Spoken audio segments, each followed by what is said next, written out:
days in prison. I pointed out to him that it matters a great deal when a country, in fact, and they asked me why I thought it was important to continue to have problems with the president of Syria. I said because he's a violation of international norm. It's called the Chemical Weapons Treaty. Can't be trusted. It's about trust. It's about their ability to influence other nations in a positive way. Look, would you like to trade our economy for Russia's economy? Would you like to trade? And by the way, we talked about trade. I don't have any problem with doing business with Russia as long as they do it based on international norms. It's in our interest to see the Russian people do well economically. I don't have a problem with that.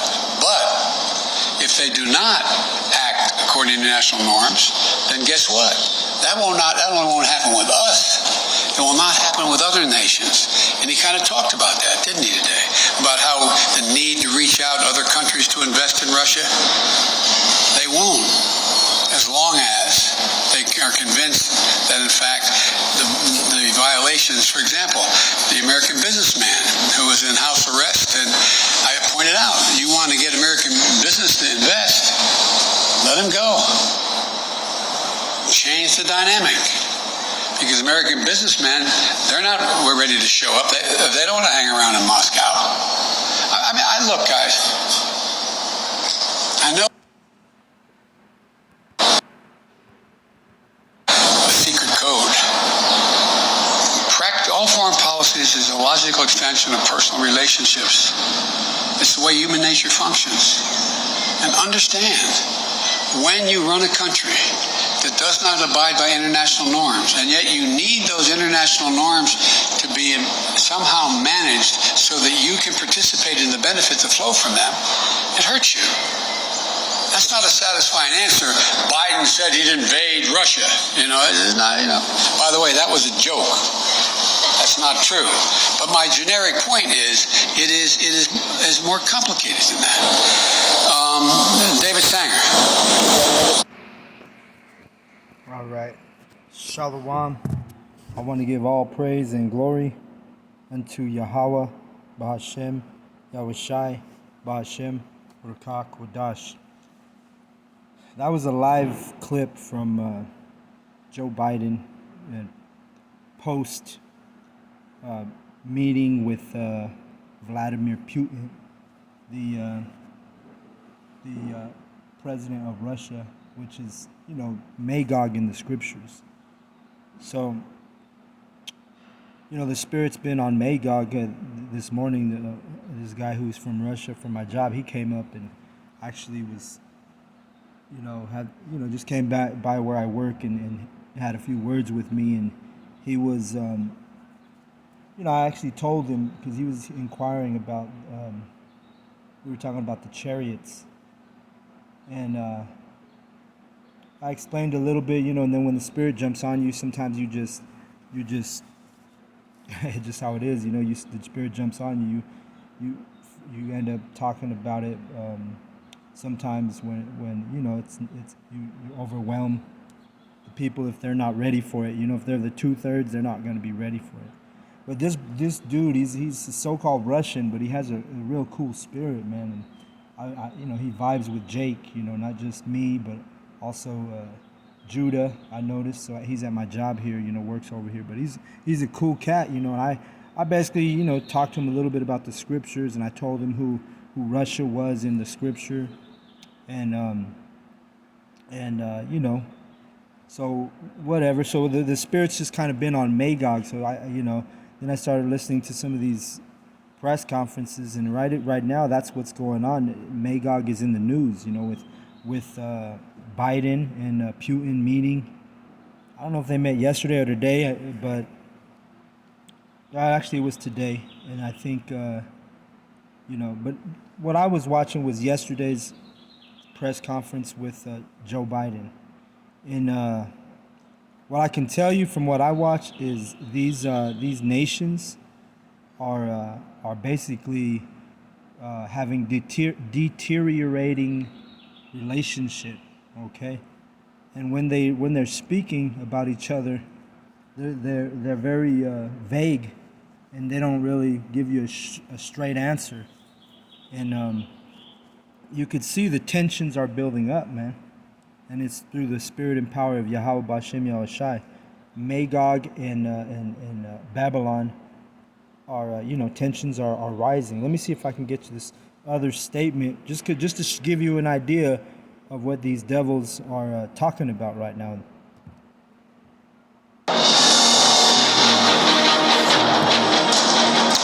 This is a CBS News special report. Oh, this ain't it, Salakia. Yeah, and this was all on the fly. Like to you? I didn't have nothing planned, but I just, like I said, the spirit, and I was going to, I just started watching this stuff about an hour ago. Let me see if this is it. Much of the country is returning to normal, and our economic growth. Rattled by what happened on January 6th and attempted. I'm trying to find the video that I was watching, because in it, Joe Biden, he refers to, oh, here we go, here it is. Are there going to be specific concessions you want Putin to make? And then I'll just give you my follow-up right now. Ain't even it either. Salakia, it was... Be a tragedy. It would do nothing but hurt his relationships with the rest of the world, in my view, and with me. Jeff Zelny, CNN. Yeah, here we go.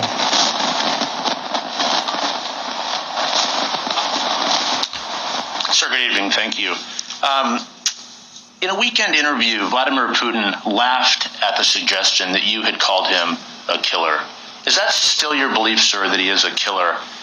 And I'll continue the trend if you don't mind of asking a second question.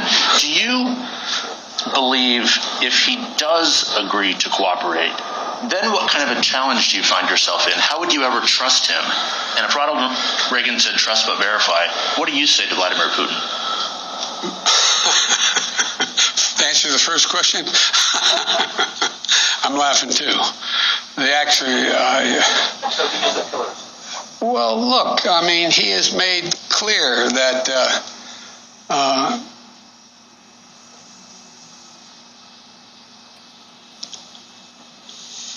the answer is, I believe he has in the past essentially acknowledged that he was, there are certain things that he would do or did do.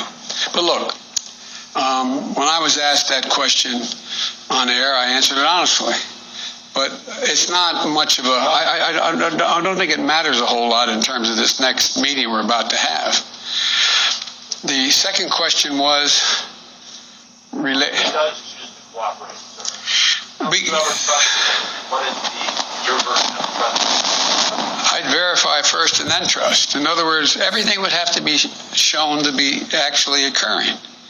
It's not about, trusting. It's about agreeing.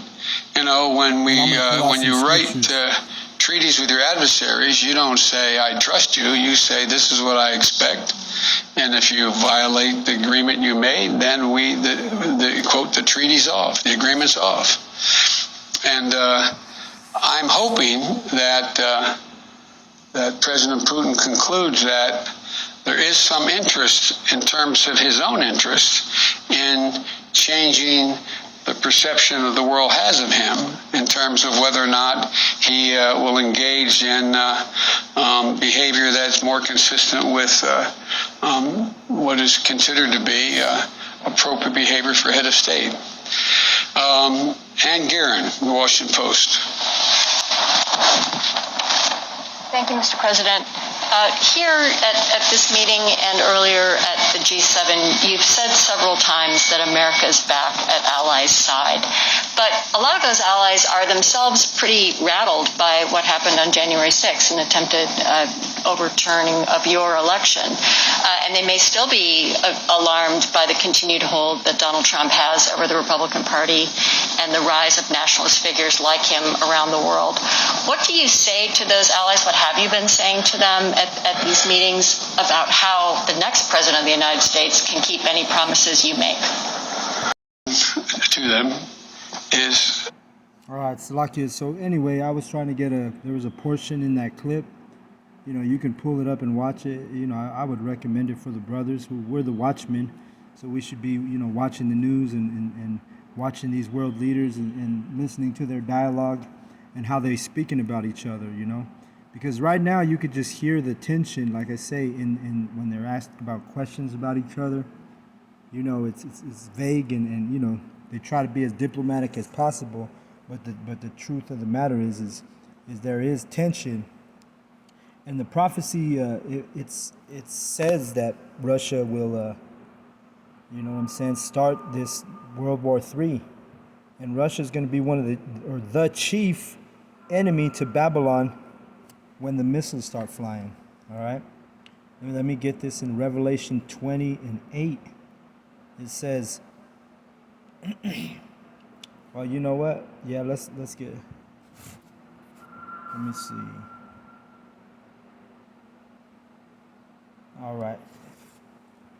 20:8 it says, and shall go out to deceive the nations which are in the four quarters of the earth, Gog and Magog, to gather them together to battle, the number of whom is as the sand of the sea. So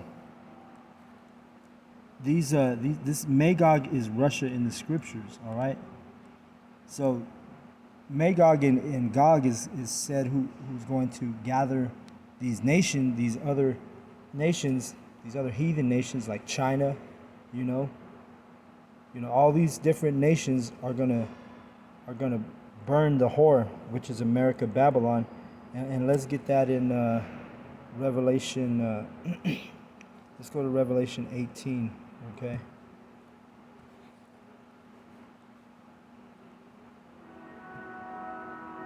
And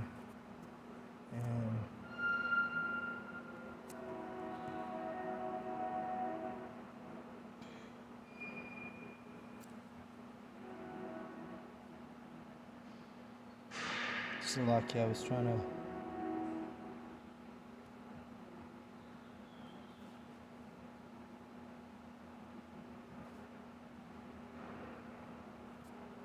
All right, let me see. Salakia, I lost the verse that I was holding.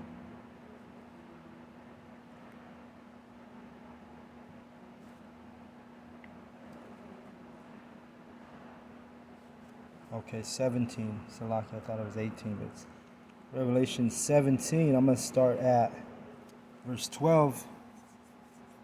It says, and the 10 horns which thou sawest are 10 kings, which have received no kingdom as of yet, but receive power as the kings 1 hour with the beast.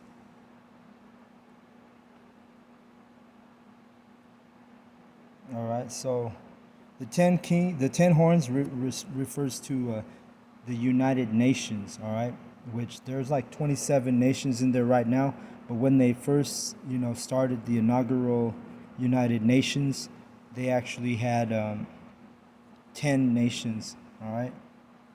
And it says, which have received no kingdom as yet, but receive power as kings 1 hour with the beast. All right. And the beast is the system. All right. It's the system of the whole of the Edomite, the American Edomite, the New World Order, the wicked, the system that they're trying to put in place here. All right. It says, these, verse 14, these shall make war with the Lamb, which is Yahweh Shai, because he's gonna put the spirit on the Edomites and the rest of these heathen nations to try and fight Yahweh Shai and the angels. All right, and the Lamb shall overcome them, for he is Hamashiach of lords and King of kings, and they that are with him are called and chosen and faithful. All right, see, so the chosen, the elect, we've been called, and now it's just a matter of being chosen. That's why we got to always do the work, because this is the only thing. You got the tensions between Russia and the United States, which is Babylon and Magog in the scriptures, and they have extreme tensions, man. Go watch the interviews with these two world leaders, man, and listen to the way they answer questions. Okay? They're basically, it's like they're trying to be calm, but they're both kind of ready for a beef to start, Verse 15. And he saith unto me, the waters which thou sawest where the whore sitteth are peoples, and the multitudes and nations and tongues. So all of these different nations here in Babylon, right? And the 10 horns which thou sawest upon the beast, these shall hate the whore. All right, these 10 horns, these United Nations, which is going to be starting out with Magog. All right, Magog is Russia, which thou sawest upon the beast, these shall hate the whore, and shall make her desolate and naked, and shall eat her with flesh, and shall eat her flesh and burn her with fire. That's going into that thermonuclear fire, man. The missiles, all right? The whore is Babylon, Babylon the Great. Okay? So when you're reading this, desolate and naked, let's look up the word desolate, all right? It's just basically there's nothing there. A deserted, it's of a place deserted of people and in a state of bleak and dismal emptiness. Because that's what the Bible says is going to happen to Babylon, America. It's going to become desolate, once these 10 horns, which are these United Nations, hate the whore and get sick of the American Edomites' arrogance and pride, and they're going to burn this bitch, referring to Babylon, America. All right? Verse 17, for Yahweh hath put it in their hearts to fulfill his will and to agree and give their kingdom unto the beast until the words of Yahweh shall be fulfilled. See? So Yahweh is going to be the one putting it in Russia's heart, which is Vladimir Putin right now. He's their leader. And I believe those Russian presidents, they be staying presidents for like decades, They don't do like America, like every 4 years, there's an election. No, those dudes, they're in there for a long time. See? Let's just through the Spirit see if we can find out some more verses with Magog. I had pulled it up. Let me see. But see, Magog's going to be judged too. Let's just read it. Ezekiel 39:6. And I will send a fire on Magog and among them that dwell carelessly in the isles, and they shall know that I am Yahweh Bashem Yahushai. All right? But just to hammer it home, let me go back to Revelation 20:8. It says, and shall go out and deceive the nations which are in the four quarters of the earth, which is talking about the whore Babylon, Gog and Magog, to gather them together in battle, and the number of whom is as the sand of the sea. So yeah, ultimately all these Edomites are against the Israelites, who that's referring to, the number who's the sand of the sea.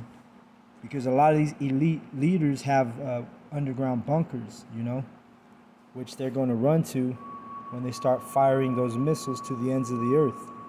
All right? But there was a point in the interview I was trying to show you, but I couldn't find it, where the title that Joe Biden gives Putin, he calls him a worthy adversary. All right? That's what he was calling him. All right? So let me go to that word adversary, because like I say, go watch the video of it's just there's no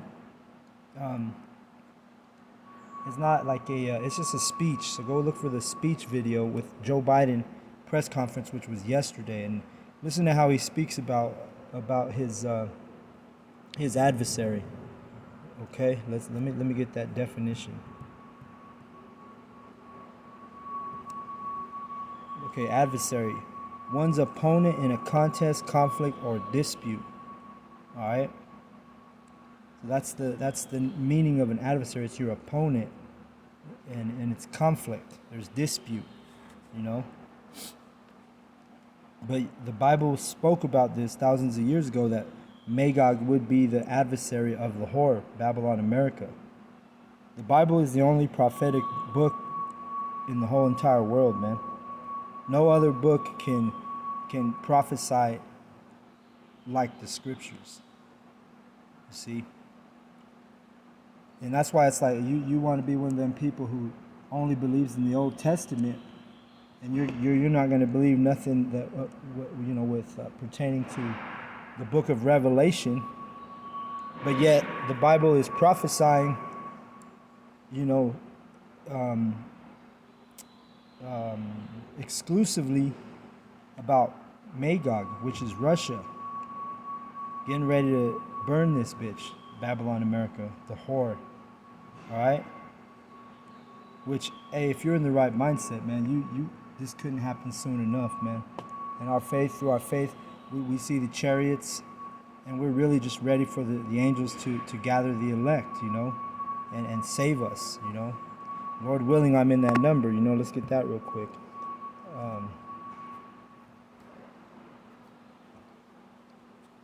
I think it's 24:31 in Matthew.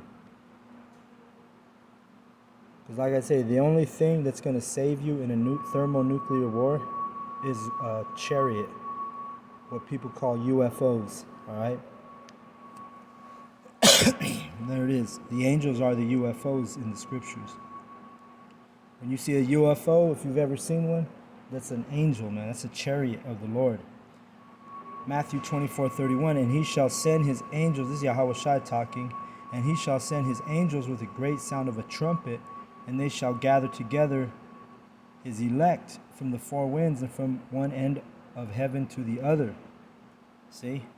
So just like Magog is going to gather all of the nations together to war with Babylon the whore and to burn her. And also, you know, there also are adversaries. Obviously, the Russians are Edomites, you know. You know, there are going to be some Israelites scattered in Russia. There are going to be some men that look like so-called white men, but they're actually Israelites over there in Russia, you know. And there's going to be a deliverance in Russia too, man. The angels are going to gather the elect, which the elect, you know, Israel is such a huge number of people that the people who are repenting and hearkening to this truth could be part of that elect when this World War III pops off and gets delivered, you know. But you see, Yahweh Shai, that's the only thing that can save you from a nuclear war are the chariots, the so-called UFO, man. And we know they have that beam that, you know, Esau puts it in his movies where people are getting beamed up by the UFO because they know that's the truth. They know that's what happens. Okay? So basically, hey, that's what it is. The elect are going to get gathered up in those chariots when these missiles begin to fly, man. Let me get that real quick. One last verse. It's one of my favorite verses when it's speaking about the missiles because it's plain to see.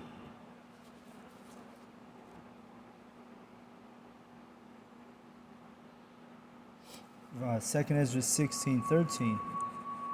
For strong is his right hand that bendeth the bow, his arrows that he shooteth are sharp, and shall not miss when they begin to be shot into the ends of the world. All right, so when these arrows that get shot to the end of the world, right, which is a parable for a missile, you know, because Esdras didn't have the word missile. He couldn't say, oh, the missiles were flying. No, he had to describe it as best he could. He called it an arrow being shot to the end of the world. See? So, you know, let me just read one more thing.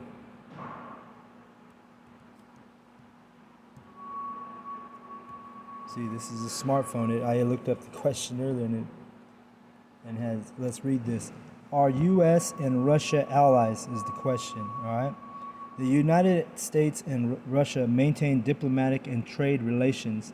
The relationship was generally warm under the Russian President Boris Yeltsin until NATO bombing of the Federal Republic of Yugoslavia in the spring of '99 and has since deteriorated significantly, okay? So they started going downhill according to this back 22 years ago, okay? So it's just showing you that, hey, things are gonna get nasty sooner than you think, man. And you Walking Dead, you don't watch the news, you don't listen to, you know, you're too busy worried about who's gonna win the NBA playoffs, you know. you're not watching the news, man. You can't be a watchman if you're more interested in the playoffs than in the world affairs, man, and the state of the world that we're in, and especially if you're part of the hopeful elect, man. You should be doing this stuff, man, so you could, you know what I'm saying? Like you want to be a watchman, man. You know, you want this place to be destroyed. You want to have Yahweh Shai and those angels come and gather the elect. You know, you're ready for that. You're tired of Babylon. You're tired of all the bullshit, the abominations, the filthiness, everything that Babylon has to offer, man. If you're in that mindset, you're in the right mindset, you know. These two nations though, hey, like I read in Revelation 17:17, let me get it again.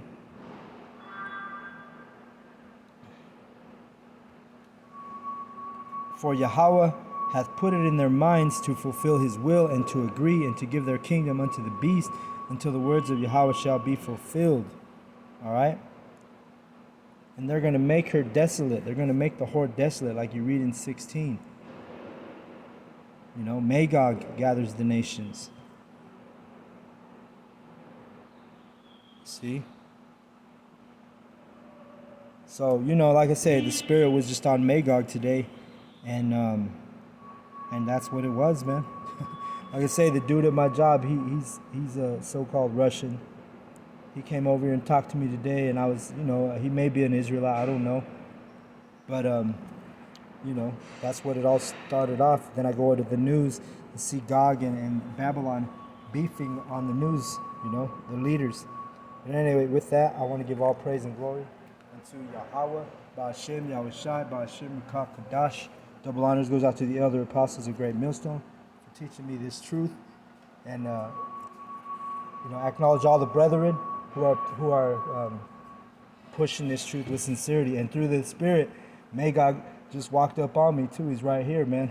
So, you know, like I say, man, it's all about Magog and Babylon getting ready for battle. You know, this is that third woe. Shalom to the elect. He literally just walked up right now.